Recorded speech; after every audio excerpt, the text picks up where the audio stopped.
जय हिंद। आज हम फिर एक नए वीडियो लेकर आप लोग के सामने आए हैं और यह वीडियो हम आज 45 दिनों के बाद आप लोग के सामने लेकर आ रहे हैं, क्योंकि कुछ ज़रूरी कामों की वजह से हम बीच में ज़्यादा व्यस्त हो गए थे। कुछ कोचिंग के काम भी अधिक हो गया था, इसके वजह से हम बीच में वीडियो नहीं बना पा रहे थे। लेकिन लगा कि नहीं, अब एग्ज़ाम मैट्रिक, इंटर और बहुत सारे एग्ज़ाम जो नज़दीक आ गया है, ये सभी चीज़ों को देखकर थोड़ा सा उधर वाले कामों को कम किए हैं और हम आप लोग के सामने अब नए वीडियो लेकर हम आए हैं। अब वीडियो जब स्टार्ट कर दिए हैं तो अब मेरा वीडियो इधर बंद होने वाला नहीं है। अब 1 दिन 2 दिन छोड़कर मेरा वीडियो आते रहेगा बीच में गैप करके। चलिए आते हैं, विशेष बातें अब करते रहेंगे, प्रतिदिन वीडियो छूटते रहेगा मेरा।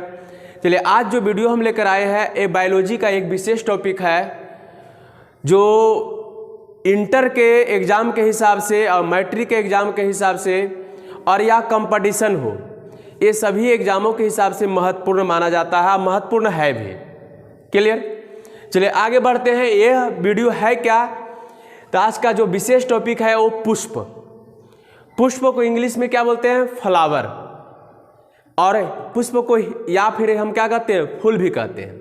क्लियर? अब आते हैं, सबसे पहले हम इसमें समझेंगे इस वीडियो में क्या क्या हम समझने वाले हैं। आज पहले ये बता देते हैं आप लोग को। वीडियो में अंत तक बने हुए रहेगा तब पूरा वीडियो समझ में आएगा, अन्यथा समझने वाले नहीं है, क्योंकि यह जनन से जुड़ा हुआ टॉपिक है और मानव जनन अंगों को आप लोग बहुत आसानी तरीके से समझ जाते होंगे, लेकिन पुष्प और पेड़ पौधे वाले में, जनन वाले में समझने में, अंगों को पहचानने में बहुत कठिनाई होती है। लेकिन सबसे पहले इसमें क्या क्या देखेंगे, तो इसमें हम पुष्प का सबसे पहले भाग देखने वाले हैं कि पुष्प के कौन कौन सा भाग होता है, कितने अंग इसके होते हैं, कितने जनन अंग होते हैं इसका, ये सभी पहले अंग की पहचान करेंगे। अंग अगर पहचान जाते हैं तो आपको और आसान हो जाएगा। इसके बाद हम फल के बारे में बताएंगे, किस निषेचन के आधार पर फल कितने प्रकार के होते हैं, सत फल, असत फल और निषेक फल, ये चीज़ों के बारे में बताएंगे। इसके साथ साथ हम परागन के बारे में इसी वीडियो में बताने वाले हैं। परागन, स्वपरागन, पर परागन, ये सारी बातों को हम इस वीडियो में बताने वाले हैं, इसलिए वीडियो में अंत तक बने हुए रहिएगा और समझने की कोशिश कीजिएगा। मेरा पूर्ण विश्वास है कि इस वीडियो के माध्यम से आपको पूरा के पूरा ये टॉपिक आसानी पूर्वक सरल तरीके से समझ में आ जाएगा। चलिए आते हैं, सबसे पहले आगे बढ़ते हैं। पुष्प फूलों के अध्ययन क्या कहलाता है? एंथ्रोलॉजी कहलाता है। फूलों का अध्ययन क्या कहलाता है? एंथ्रोलॉजी कहलाता है। मतलब कहने के मतलब है फूलों का अध्ययन करना है तो किसमें? एंथ्रोलॉजी में। जैसे मत्स्य पालन पिसिकल्चर, मधुमक्खी पालन एपीकल्चर, ये सभी आता है ना, तो इसी तरह से फूलों का अध्ययन क्या कहलाता है? एंथ्रोलॉजी कहलाता है। क्लियर? अब आते हैं, देखते हैं इसमें कि फूल का काम क्या होता है, फूल का मुख्य काम क्या होता है। अब यहाँ से देखते हैं, फूल का मुख्य काम होता है, कार्य यहाँ दिखा रहे हैं, तो इसका काम होता है फल का क्या कर देता है? निर्माण करता है। हमको, आपको, सबको पता होगा कि फूल से ही क्या बनता है? फल। ऐसा नहीं कि फल पहले निर्माण हुआ तब फूल का निर्माण हुआ, ऐसा नहीं होता। पहले फूल तब उसके बाद फल। तब फूल का मुख्य काम है फूल से क्या बनना? फल का निर्माण होना। क्लियर है? अब आते हैं, फूल के हम भागों को देखते हैं कि फूल के कितने भाग हैं। सबसे पहले आप अगर चित्र के माध्यम से फूल के सभी भागों को अगर पहचान जाते हैं तो पूर्ण गारंटी हम देते हैं कि परागन, स्वपरागन, पर परागन, सत फल, असत फल और निषेक फल, ये सभी समझने में आपको इसकी परिभाषा में कोई दिक्कत होगा नहीं। बहुत जरूरी है इसकी अंगों को पहचान करना। चलिए आते हैं, फूल के मुख्य रूप से कितने भाग होते हैं? 4 भाग होते हैं। मुख्य रूप से कितने भाग होते हैं? 4 भाग होते हैं फूल का। सबसे पहले आता है इसमें बाह्य दल पुंज आता है। सबसे पहला भाग क्या आता है? बाह्य दल पुंज आता है। उसके बाद क्या आता है? दल पुंज आता है। उसके बाद क्या आता है? दल पुंज। उसके बाद पुमंग। उसके बाद क्या आता है? जयांग। अब ये सभी भागों को हम चित्र के माध्यम से समझेंगे। किसके माध्यम से समझेंगे? हम चित्र के माध्यम से समझेंगे कि बाह्य दल पुंज इस पुष्प में कहाँ पर है, किस भाग में होता है, दल पुंज कहाँ पर है, जयांग कहाँ पर है, पुमंग कहाँ पर है, ये चीज़ों को हम क्या करेंगे यहाँ पर समझेंगे। सबसे पहले यहाँ पर हम बाह्य दल पुंज को समझते हैं। तो आप पुष्प को देखे होंगे, पुष्प के नीचे इस तरह से हरा पत्ती की तरह होता है, समझे, जो नीचे की ओर ये झुका हुआ रहता है।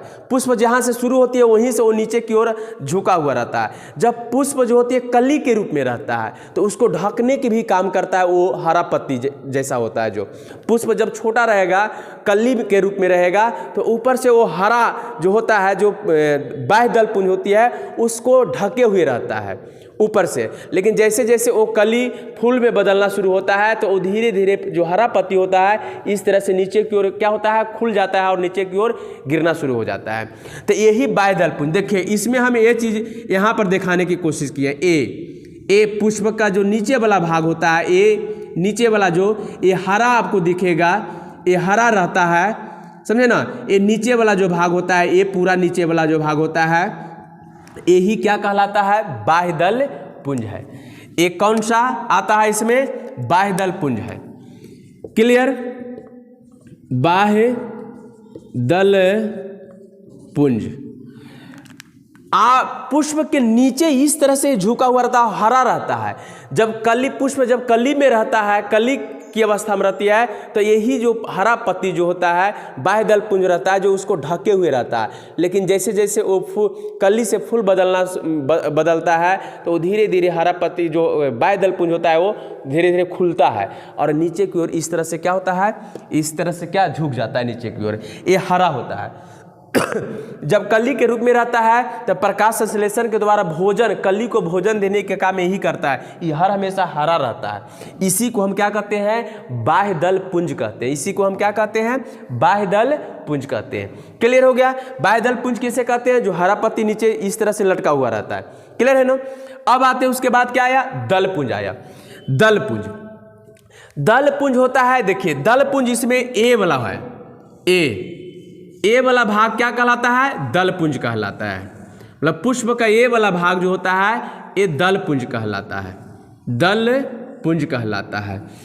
मतलब कहने के मतलब है कि जैसे उड़हुल का फूल जो होता है, उड़हुल का फूल देखे होंगे, बीच में एक मोटा सा क्या कहते हैं, फूल की तरह आगे की ओर मोटा सा बढ़ा होगा और उसके चारों तरफ इस तरह से पत्ता की तरह वो रंग बिरंगा, ये तो हरा होता है, ये रंग बिरंगा कई रंगों में आपको देखने के लिए मिल सकता है, लाल भी, पीला भी, उजला भी आपको ये देखने के लिए मिल सकता है। तो इस तरह से ये जो बीच जो इस तरह से फूल में चारों तरफ फैला हुआ रहता है, तो ये भाग जो कहलाता है, ये क्या कहलाता है, दल पुंज कहलाता है। ये क्या कहलाता है, दल पुंज, दल पुंज कहलाता है। क्लियर हो गया ना। चलिए अब आगे बढ़ते हैं। तो आगे है पुमंग। देखिए यहीं से क्वेश्चन फंसने की कोशिश होता है। पुमंग जो होता है, जो ये जो है पुष्प का नर भाग है, नर वाला भाग है।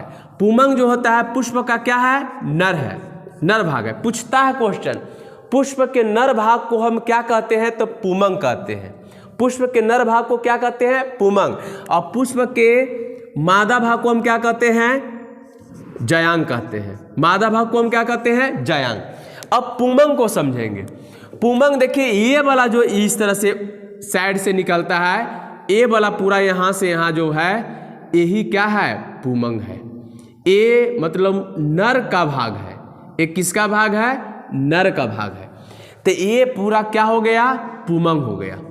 ये पूरा ऊपर से यहाँ तक जो हो गया, क्या हो गया, पुमंग हो गया। पूछता है क्वेश्चन यहाँ से, पुष्प के नर भाग को हम क्या कहते हैं, पुमंग कहते हैं। और पुष्प के क्या कहते हैं, मादा भाग को हम क्या कहते हैं, जयांग कहते हैं। क्लियर है ना। अब देखिए जयांग किधर है, जयांग का कौन सा भाग होता है, तो ये वाला जो पूरा भाग यहाँ से आता है, बीच वाला भाग है, ये पूरा ले लेते हैं, यहाँ से लेकर ये पूरा जयांग है। ये क्या पूरा है, जयांग है। पूरा यहाँ से यहाँ तक ये क्या कहलाता है, जयांग कहलाता है। जो पुष्प के मादा भाग है, जो पुष्प के मादा भाग है। अब यहाँ तक आपको समझ में आ गया होगा। इसके अलावा भी कुछ आते हैं। तो ये देखिए, ये रेड जो हम ए वाला दर्शाए हैं, इसको हम पुष्पासन कहते हैं। क्या कहते हैं? पुष्पासन कहते हैं। अब देखते होंगे फूल जहाँ से शुरू होती है, फूल का भाग जहाँ से शुरू होता है तो उसके जस्ट नीचे हरा गांठ की तरह आपको दिखता होगा, उसके नीचे गांठ की तरह दिखता होगा। वही गांठ जो होता है उसको क्या कहते हैं? पुष्पासन कहते हैं। पुष्पासन हम इसलिए इसे कहते हैं, यहाँ से तोड़ेंगे पुष्प जोड़ आसन, पुष्पासन, पुष्प जोड़ आसन मतलब पुष्प के आसन किसे कहते हैं? जहाँ बैठने के स्थान होती है। तो यहाँ कौन बैठा हुआ है? पुष्प। तो इसलिए पुष्प के स्थान, बैठने के आसन को हम क्या कहते हैं? पुष्पासन कहते हैं। क्योंकि यहीं से फूल जो होती है क्या होता है? निकलना शुरू होता है। मतलब पूरा फूल का पूरा भाग जो होता है इसी पर टिका हुआ रहता है। किस पर? पुष्पासन, मतलब इसी पर बैठा हुआ रहता है। इसलिए हम क्या कहते हैं? इसे पुष्पासन कहते हैं। क्लियर हो गया? अब जो इसका जो नीचे वाला भाग जो होता है जिसको वो स्टैंड करता है, खड़ा करता है, वो क्या कहलाता है? वृंत कहलाता है। क्या कहलाता है? वृंत। जो डंटी होता है किसी को देने में भी काम आता है, ये वाला पकड़ कर देने में आसान होता है। तो ये जो डंटी होता है इसमें जो निचला भाग होता है वो क्या कहलाता है? वृंत कहलाता है। क्या कहलाता है? वृंत। आपको यहाँ तक पूर्ण रूप से समझ में आ गया होगा। बाह्य दलपुंज क्या हुआ? जो नीचे वाली जो हरा पत्ती होता है। उसके बाद फिर ये दलपुंज क्या होगा? तो ये रंग बिरंगा में होता है, लाल हरा आपको उजला में भी दिखेगा। उसके बाद ये वाला भाग जो हुआ वो पुमंग कहलाया। यहाँ से क्वेश्चन उठाता है कि पुष्प के नर भाग को क्या कहते हैं? पुमंग कहते हैं। अब बीच वाला में आते हैं तो पुष्प के मादा भाग को क्या कहते हैं? जयांग कहते हैं। तो ये बीच वाला क्या हो गया? जयांग हो गया। क्लियर हो गया ना? अब यहाँ से हम आगे बढ़ते हैं कि पुमंग के भी कितने भाग होते हैं। पुमंग नर वाला भाग है, तो यहाँ से हम पुमंग के भागों को हम क्या करते हैं? देखते हैं। चलिए देखते हैं, यहाँ से हम शुरू करते हैं। पुमंग, पुमंग का भी 3 भाग होता है। पुमंग का कितना भाग होता है? 3 भाग होता है। अब पुमंग जो हुआ पुष्प का नर भाग हुआ, तब पुमंग का देखते हैं। तो पुमंग में सबसे पहले आता है पराग कोश। क्या आता है? पराग कोश। दूसरा क्या आता है? पराग कण, पराग कण। और तीसरा क्या आता है? तो पुंकेसर, पुंकेसर। क्या आता है? पुंकेसर। क्लियर? अब देखिए ये जो तीनों जो भाग है ये किसका जनन अंग है? पुमंग है, मतलब नर का जनन अंग है। इसमें पहले ही बता दिए कि पुष्प के नर भाग को हम क्या कहते हैं? पुमंग कहते हैं। तो ये सभी अंग किसका है? तो परागकोश, परागकण, पुंकेसर, ये तीनों अंग किसका है? तो पुमंग का है। एग्जाम में पूछता है निम्नलिखित में से, या फिर ऐसे पूछेगा परागकोश किसका जनन अंग है? तो पुमंग का, जयांग का, इस तरह से भी पूछता है। क्लियर है? तो परागकोश, परागकण, पुंकेसर, ये तीनों जो जनन अंग है वो किसका है? तो पुमंग का है। क्लियर है? चलिए अब इसी को हम इसमें पहचानते हैं। क्लियर? अब देखिए आपको अभी तुरंत बताए हैं कि ये पूरा जो भाग है, पार्ट है, ये पुमंग कहलाता है, यहाँ से लेकर यहाँ तक। तो जब भी ये तीनों पार्ट होगा, तीनों अंग होगा, तो इसी में होगा कहीं पर। क्लियर? तो सबसे पहले जो ये गोल वाला आकृति है, ये जो गोल आकृति है, इसी को हम क्या कहते हैं? पराग कोश कहते हैं। इसी को हम क्या कहते हैं? पराग कोश कहते हैं। क्लियर है ना? इसी को क्या कहा जाता है? पराग कोश कहा जाता है, जो ऊपर वाला भाग होता है, शीर्ष भाग पर होता है। और इसके अंदर जो होता है वो क्या होता है? पराग कण होता है। इसके अंदर क्या होता है? पराग कण होता है। पराग कोश के अंदर ही पराग कण होता है। क्वेश्चन पूछेगा पराग कण का निर्माण कहाँ होता है? तो पराग कोश में होता है। पराग कण का निर्माण कहाँ होता है? पराग कोश में होता है। पराग कोश किसका जनन अंग है? तो पुमंग का है। किसका है? पुमंग का है। अब जो ये डंटिया जो हो गया, ये डंटी जो है यहाँ से यहाँ तक, ये जो डंटी है इसे कहते हैं, क्या कहते हैं? इसे पुंकेसर कहते हैं। पुंकेसर कहते हैं। तीनों भाग आ गया इसमें। पुमंग में तीनों भाग इसका चलाया। ऊपर वाले यहाँ दिखा देते आप लोगों को। ऊपर वाले जो यहाँ हो गया ये वाला भाग, ये क्या कहलाया? ये क्या कहलाया? परागकोश, इसके अंदर परागकण, ये डंटी क्या कहलाया? पुंकेसर। क्या? पुंकेसर। क्लियर हो गया ना? अब आते हैं किस में हम आएंगे? जयांग में। जयांग का भी 3 भाग होता है। कितने भाग? 3 होता है। वो तीनों को हम देखते हैं, यहां से देखने के प्रयास करते हैं, तीनों को देखते हैं। तो जयांग का, जयांग का भी 3 भाग होता है। पहला आएंगे इसमें, हम पहला लेकर आते हैं। तो पहला इसमें आते हैं, तो पहला आता है वर्तिकाग्र। पहला भाग कौन? वर्तिकाग्र। दूसरा वर्तिका, तीसरा अंडाशय। अंडाशय। क्लियर? जिस तरह से पुंमंग का 3 भाग हुआ, उसी तरह से जयांग का भी 3 भाग, वर्तिकाग्र, वर्तिका, अंडाशय। पूछता है वर्तिका किसका जनन अंग है? तो जयांग का। जयांग क्या है? तो पुष्प का मादा भाग है। क्लियर? तो वर्तिकाग्र, वर्तिका, अंडाशय। अब हम बताएं कि ये पूरा यहां से यहां तक जो है, ये बीच वाला जो है, ये जयांग भाग कहलाता है। तो ये तीनों अंग जो इसका आ रहा है, ये तीनों अंग जो इसका आ रहा है, तो कन्फर्म होगा कि इसी में तीनों होगा कहीं पर। क्लियर? तो अब देखिए, इसके देखते हैं, यहां से लेकर ए वाला भाग, सिर्फ यहां तक, यहां तक जो भाग कहलाता है, वो क्या कहलाता है? वर्तिकाग्र कहलाता है। वर्तिकाग्र कहलाता है। ऊपर वाला भाग, जैसे इसका पुंमंग का शीर्ष भाग में परागकोश कहलाया, उसी तरह से जयांग के शीर्ष भाग में क्या? वर्तिकाग्र। और बीचला जो ये वाला बीचे वाला भाग है, जो मध्य वाला भाग होता है, मिडिल फेस, ये जो कहलाता है, वो क्या कहलाता है? वर्तिका कहलाता है। क्या कहलाता है? वर्तिका कहलाता है। क्लियर? अब आते हैं निचला जो बच गया, नीचे वाला जो भाग बचा, ये नीचे वाला जो भाग बचा हुआ इतना दूर, ये क्या कहलाता है? अंडाशय। अंडाशय। क्लियर है ना? जिस तरह से हम पुंमंग वाले अंगों को पहचान कराए, उसी तरह से इसमें सबसे पहले आएंगे तो ऊपर वाला जो भाग बचा, ऊपर वाला जो है वर्तिकाग्र, बीचे वाला वर्तिका, और नीचे वाला सबसे नीचे अंडाशय कहलाता है। सबसे नीचे क्या कहलाता है? अंडाशय कहलाता है। क्लियर ना? देखेंगे ऊपर वाला भाग, इसको मान लेते हैं, ये ऊपर वाला वर्तिकाग्र, ये वाला भाग वर्तिका, और नीचे वाला अंडाशय। क्लियर है ना? ऊपर वाला वर्तिकाग्र, ये वाला वर्तिका, नीचे वाला अंडाशय। अब आते हैं इसमें पुंमंग वाला में, तो ये वाला जो होता है, ये वाला गोल परागकोश, इसके अंदर परागकण, और ये वाला डंटा पुंकेसर कहलाता है। क्लियर है ना? परागकण का निर्माण क्या होता है? परागकोश में होता है। क्लियर है ना? चलिए, अब यहीं से कहानी शुरू होती है किसका? अभी हम पूरा ये अंगों का पहचान कर दिए, अब यहीं से आपका क्लियर हो जाएगा कि परागन किसे कहते हैं, स्वपरागन किसे कहते हैं, पर परागन, सतफल, असतफल, और कौन सा? अनिषेक फल। ये सभी का परिभाषा हम इतना ही से निकालेंगे। जब अंग का पहचान हो गया तो क्लियर हो जाएगा। क्लियर है ना?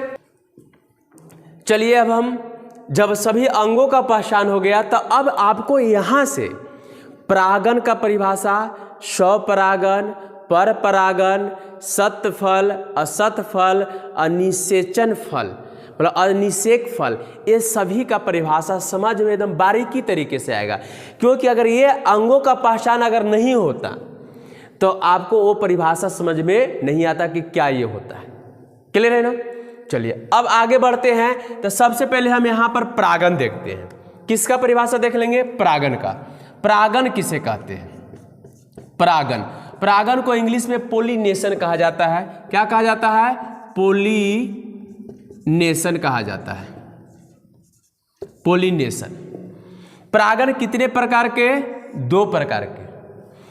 पहला होता है स्वपरागन,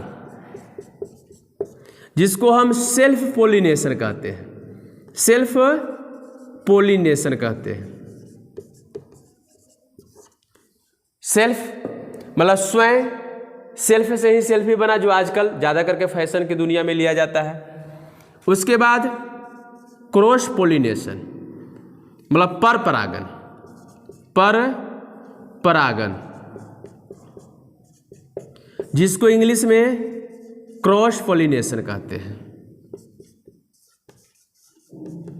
पॉलिनेशन कहा जाता है। क्लियर? परागन को पॉलिनेशन, परागन के दो परागन दो होते हैं, स्वपरागन और परपरागन, self pollination, cross pollination. Clear है? कोई दिक्कत? अब इसी की परिभाषा को हम बारीकी से समझते हैं। क्लियर? चलिए अब यहां से हम समझते हैं कि परागन सबसे पहले किसे कहते हैं। परागन किसे कहते हैं? तो परागन कहते हैं कि आपको बताए हैं कि पराग कोश के अंदर क्या होता है? परागकण होता है। पराग कोश के अंदर क्या होता है? परागकण। तब इसमें अब परागन में की परिभाषा क्या होती है कि जब परागकण पराग कोश से निकलकर, जब देखिए जब यहां पर परागकण है और पराग कोश में ही हो, जब भी परागन रहेगा तो पराग कोश में ही रहेगा। तो जब परागकण पराग कोश से निकलकर, जब परागकण पराग कोश से निकलकर पुष्प के वर्तिकाग्र तक पहुंचता है, पुष्प के कहाँ पहुंचता है? वर्तिकाग्र पर पहुंचता है। तो इसी क्रिया को हम क्या कहते हैं? परागन कहते हैं। इसी क्रिया को क्या कहते हैं? परागन। कहा क्या? इसमें कुछ नहीं है। जब पराग कोश से परागकण निकलकर पुष्प के कौन सा भाग पर पहुंचेगा? वर्तिकाग्र पर पहुंचेगा। इसी को हम क्या कहते हैं? परागन कहते हैं। क्लियर? कोई दिक्कत नहीं ना? तो आपको बता दिए हैं कि परागकण कहाँ रहेगा? तो परागकोश में रहता है। परागकण का निर्माण कहाँ? परागकोश में होता है। और परागकोश से परागकण निकलकर पुष्प के कहाँ पहुंचेगा? वर्तिकाग्र पर पहुंचेगा। इसे हम क्या कहते हैं? परागन कहते हैं। क्लियर हो गया ना? अब परागन जब क्लियर हो गया तो अब परागन कितने प्रकार से? दो प्रकार से होते हैं। हम इससे पहले एक जनन का वीडियो छोड़े हैं। जनन किसे कहते हैं, जनन कितने प्रकार के होते हैं, फिर निषेचन किसे कहते हैं, तो वो वीडियो को भी देख लीजिएगा तो और आसानी तरीके से समझ में आएगा। चलिए आते हैं, देखते हैं। अब जिस तरह से जनन दो प्रकार के हुआ था, उसी तरह से परागन कितने प्रकार के? दो प्रकार के, स्वपरागन, परपरागन। स्वपरागन, परपरागन। अब देखिए यहां से ही इसकी बातों में से निकल रहा है अर्थ। स्व मतलब क्या होता है? स्वयं। स्व मतलब क्या? स्वयं, मतलब अपने। क्या? अपने। परागन। क्लियर है? परागन का परिभाषा बता दिए। मतलब कहने के मतलब है कि जब पराग कोश से परागकण स्वतः निकलकर वर्तिकाग्र पर क्या करता है? पहुंचता है। मतलब अपने से पहुंचता है, उसमें कोई बाहरी कारक लगता नहीं है। बात समझ आए ना? जब पराग कोश से परागकण अपने से निकलकर, मतलब अपने से स्वतः, कोई बाहरी कारक नहीं, न जल, न हवा, न मनुष्य, न कीट, न पक्षी, न चमगादड़, न किसी प्रकार की कोई सहायता नहीं, अपने से अगर परागकण वहां से निकल कर कहाँ पहुंचता है? वर्तिकाग्र पर पहुंचता है, तो इसे कौन सा परागन कहेंगे? स्वपरागन कहेंगे। मतलब दूसरे से सहायता लिया नहीं। क्लियर हो गया ना? अपने लगेगा, अपने से आएगा तो स्वपरागन। अब आते हैं, उसके बाद आता है परपरागन। परपरागन किसे कहते हैं? तो यहां से समझेंगे। जब इसमें तो अपने से हुआ, जब पराग कोश से परागकण बाहरी कारकों के सहायता से कहाँ पहुंचता है? वर्तिकाग्र पर। दोनों स्थिति में परागकण पराग कोश से निकलकर वर्तिकाग्र पर आएगा, दूसरे जगह पर जाएगा नहीं। क्या आएगा? वर्तिकाग्र पर ही जाएगा। दोनों स्थिति में, स्वपरागन में भी और परपरागन में। लेकिन स्वपरागन में अपने से और परपरागन में दूसरी की सहायता से। बाहरी कारक, बाहरी कारक जैसे हवा हो गया, जल हो गया, कीट हो गया, पक्षी हो गया, मनुष्य हो गया, ये सभी की सहायता से क्या होती है? परागन होती है। बस में आए ना? तो वो क्या हो गया? परपरागन हो गया। यहां तक समझ में आ गया होगा। स्वपरागन, जब परागकोश से परागकण अपने स्वतः क्या वर्तिकाग्र पर पहुंचता है तो स्वपरागन, और बाहरी कारकों की सहायता से पहुंचता है तो परपरागन। कोई दिक्कत नहीं ना? चलिए अब यहां से हम आगे चलते हैं। तो परागण से जुड़े हुए कुछ और महत्वपूर्ण, चलिए अब कुछ उदाहरणों को अब देखते हैं यहाँ से। अब हमको बताना है कि एक गेहूं में कौन सा परागण होता है। पर परागण तो होगा, लेकिन किसके द्वारा? कीट के द्वारा, हवा के द्वारा, जल के द्वारा, किसके द्वारा होता है? तो यहाँ से जवाब मिलेगी आपको क्या? हवा के द्वारा। हवा में क्या होता है देखते हैं। गेहूं जब हवा चलती है तो एक गेहूं का जो पौधा होता है दूसरे पर क्या होता है? इस तरह से झुकता है, और झुकने के कारण दूसरे का परागण दूसरे पर क्या होता है? चला जाता है। तो वो किसकी सहायता से? तो हवा की सहायता से। तो गेहूं में पर परागण होती है, लेकिन वायु के द्वारा होती है, मतलब हवा के द्वारा होती है। क्लियर है? जैसे में कमल जल में है, लेकिन कमल में पर परागण होती है, लेकिन किसकी सहायता से? तो कीट की सहायता से। किसकी सहायता से? कीट की सहायता से। और दुनिया का सबसे बड़ा फूल जो होता है वो रिफ्लेशिया होता है। दुनिया का सबसे बड़ा फूल कौन होता है? रिफ्लेशिया होता है। उसमें परागण कौन कराता है? पर परागण होती है, लेकिन किसके द्वारा होती है? हाथी के द्वारा। किसके द्वारा? हाथी के द्वारा उसमें परागण होता है। बात समझ में आया? और दुनिया का सबसे छोटा फूल होता है वोल्फिया होता है, जिसमें कौन सा परागण होता है? पर परागण होता है, लेकिन हवा के द्वारा होता है। किसके द्वारा होता है? हवा के द्वारा होता है। क्लियर है ना? अब यहां से समझेंगे, ये तो क्लियर हो गया। अब फल को हम देख लेते हैं थोड़ा सा, कि निषेचन के आधार पर फल कितने प्रकार के होते हैं। किसके आधार पर देखना है? निषेचन के आधार पर।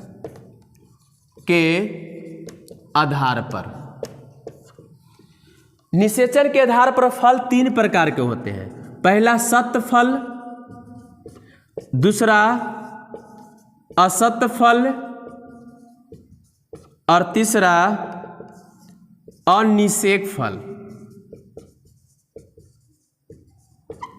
अब निषेचन पूछेगा कि निषेचन किसे कहते हैं, यहां से भी क्वेश्चन आएगा।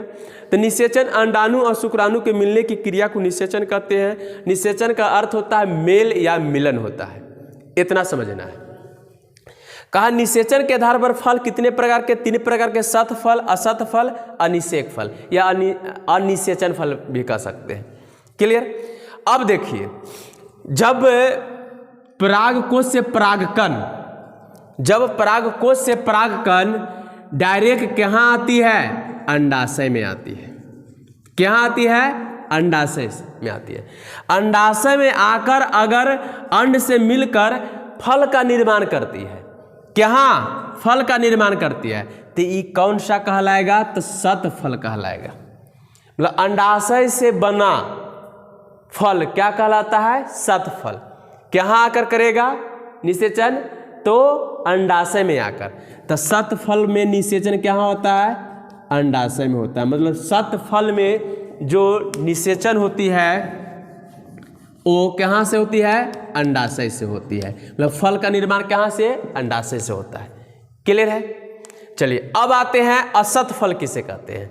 जब परागकण अंडाशय में न रहकर कहाँ आता है? पुष्पासन में। कहाँ आकर निषेचन करता है? फल का निर्माण करता है पुष्पासन में। तो वो कौन सा फल कहलाएगा? असत फल कहलाएगा। कौन सा फल कहलाएगा?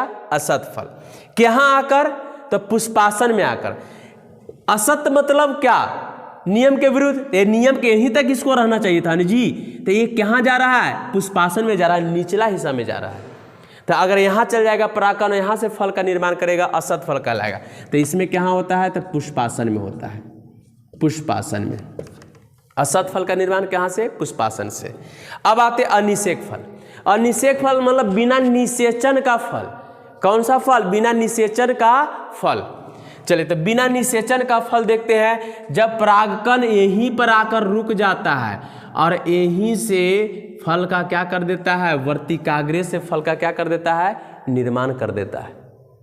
मतलब कहने के मतलब परागकण से ही फल का क्या होती है? निर्माण होती है। उसमें अन्न की जरूरत नहीं होती है। क्लियर? जैसे में अंगूर, केला, ये सभी अनिषेक फल, बिना निषेचन का फल है। बिना निषेचन का फल है। तो इसमें क्या हुआ? तो वर्तिकाग्र में हुआ। क्लियर हो गया ना? कोई दिक्कत? सतफल किसे? अंडाशय से बनेगा तो सतफल। असत फल पुष्पासन से बनेगा तो असत फल, अनिषेक फल वर्तिकाग्र में ही बन जाएगा तो क्या होगा, अनिषेक फल होगा। परागन किसे, पराग कोश से परागकण निकलकर वर्तिकाग्र पर आने की क्रिया को परागन कहते हैं। अपने से आएगा तो स्वपरागन, दूसरा कोई बाहरी कारक लेकर आएगा तो पर परागन। कोई दिक्कत नहीं ना। नीचे वाले जो डंटी होता है पुष्प का उसे वृंद कहते हैं। हरा पत्ता होता है जो कली के फूल की कली के अवस्था में जो उसको ढके हुए रहता है वो बाह्य दलपुंज होता है। जैसे में आप बैगन टमाटर ये सभी में देखते हैं उसमें जो चिपका हुआ रहता है बैगन और टमाटर के ऊपर वाला हिस्सा में वो क्या रहता है, बाह्य दलपुंज ही चिपका हुआ रहता है। आगे वाले वीडियो में सभी चीज़ों को बारीकी से बता देंगे। और उसके नीचे होता है पुष्प, जहाँ से शुरू होती है जिस पर पुष्प का पूरा हिस्सा रहता है उसे क्या कहते हैं, पुष्पासन कहते हैं। और बीच वाला भाग जयांग कहलाता है जो पुष्प के मादा भाग है। और ये जो साइड वाला भाग आता है वो पुमंग कहलाता है जो पुष्प के नर भाग है। और जयांग ये जो बाहरी वाला भाग है इस तरह से है, इसे दलपुंज कहा जाता है। जयांग के तीन भाग होते हैं। ऊपर वाला सबसे पहले वर्तिकाग्र, बीचे वाला मिडिल जो पेश होता है वो वर्तिका कहलाएगा, नीचे वाला अंडाशय कहलाएगा। क्लियर। अब इसका भी पुमंग का भी तीन भाग होता है। सबसे ऊपर आएंगे ये वाला गोल का परागकोश, इसके अंदर परागकण, ये जो डंटी होती है वो क्या कहलाता है, पुंकेसर कहलाता है। कोई दिक्कत नहीं ना। तो पूर्ण विश्वास है कि आपको ये सभी इस वीडियो के माध्यम से समझ में आ गया होगा। और इस तरह से अब जब वीडियो हम शुरू कर दिए हैं तो मेरा वीडियो अब रुकने वाला नहीं है और वीडियो मेरा आता ही रहेगा।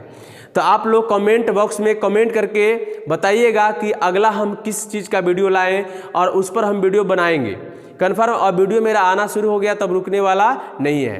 क्लियर। और कमेंट में ज़रूर आप बताने की कोशिश कीजिए कि वीडियो आप में कहाँ पर क्या है। अगर कुछ ऐसी क्वेश्चन है अगर उठते हैं इससे इस टॉपिक से जुड़ा हुआ तो आप उस पर पूछने की कोशिश कीजिए। और अगले विषय आप बताइए कि अगला कौन सा विषय का हम लायक और किस टॉपिक पर हम वीडियो बनाएं। क्लियर है। और उसके बाद इंटर और 10th वाले विद्यार्थियों से हम अनुरोध करना चाहते हैं कि एग्ज़ाम नज़दीक आ गया है, आप तैयारी अच्छे ढंग से कीजिए। और हम इसी चैनल के माध्यम से, हम अपने चैनल के माध्यम से VVI क्वेश्चनों को, सब्जेक्टिव क्वेश्चनों को हम लाएंगे जो VVI जो आपके एग्ज़ाम में कन्फर्म लगभग 80 मतलब 90% पूछने का चांस बनेगा। वैसी क्वेश्चनों को हम सब्जेक्टिव क्वेश्चनों को समझाएंगे और लाने की कोशिश करेंगे। क्लियर। तो आप कमेंट में लिखिए और चैनल को सब्सक्राइब कीजिए अगर नए हैं तो। और उसके बाद वीडियो को लाइक कीजिए और उसके बाद अपने दोस्तों को शेयर कीजिए, क्योंकि बहुत जल्द हम और इस चैनल को और ग्रोथ करना चाहते हैं और नए तरीके से हम वीडियो लाना चाहते हैं। क्लियर है। तो तब तक के लिए हम आपसे इजाज़त चाहते हैं, फिर अगले वीडियो में मिलते हैं। जय हिंद, जय भारत।